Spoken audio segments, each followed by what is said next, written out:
Hello friends, मी रेणुका तुमचं खूप खूप स्वागत करते। आज मी बनवणार आहे व्हेज नगेट्स। तर आपण साहित्य बघूया। हे बटाटे उकडलेले आहेत, गाजर, पनीर, शिमला मिरची बारीक कट करून घेतली, मक्याचे दाणे थोडेसे बॉईल करून घेतलेले, कोबी, लसूण, ब्रेड क्रम्स, कॉर्नफ्लोअर, मैदा, chilli flakes, black pepper powder आणि हा चाट मसाला।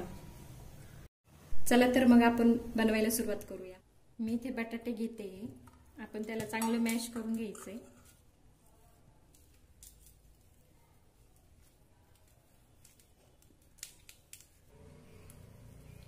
हे बटाटे चांगले मॅश करून झाले। आता आपण त्यात भाज्या ऍड करू। कोबी घेते, सगळ्याच भाज्या ऍड करायच्या। तुम्ही या भाज्या आधी बॉईल पण करून घेऊ शकता।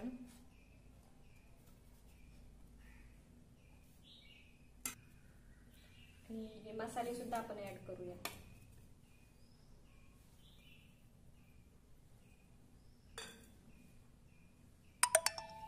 तिखट आपल्या आवडीनुसार म्हणजे कमी जास्त करू शकता तुम्ही। आणि हे सगळं एकजीव करायचं आणि त्यात ब्रेड क्रम्स ऍड करून घेऊ आपण। भाज्यांना ओलसरपणा असतो, त्याच्यामुळे आपल्याला हे ऍड करावं लागतं।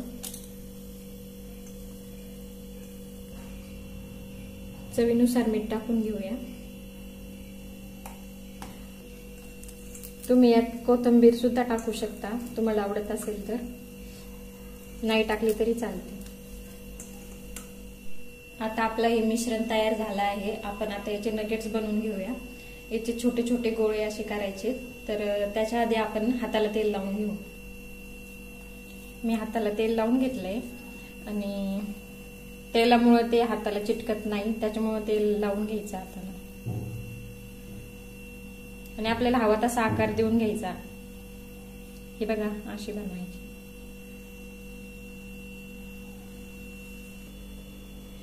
तर मी हे बनवून घेतले आहे थोडीशी तुम्हाला दाखवण्यासाठी। आणि मी आता मैदा आणि कॉर्नफ्लोअरचं मिश्रण तयार करून घेते।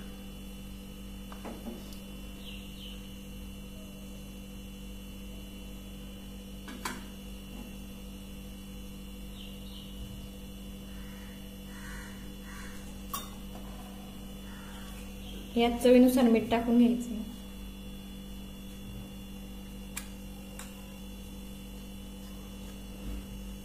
आणि याची अशी घट्टसर अशी पेस्ट बनवून घ्यायची। जास्त पातळी नाही आणि जास्त घट्ट पण नाही। आता ही पेस्ट तयार झाली आहे, आपण हे बनवून घेऊ। यात बुडवून घ्यायचं आणि मग नंतर ब्रेड क्रम्स मध्ये टाकायचं आणि पूर्ण त्याला कोट करून घ्यायचं।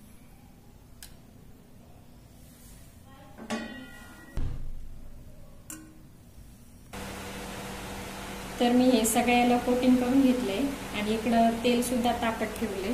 तर आपण ते फ्राय करून घेऊया। गॅस मिडियमच ठेवायचा आणि फ्राय करायचे।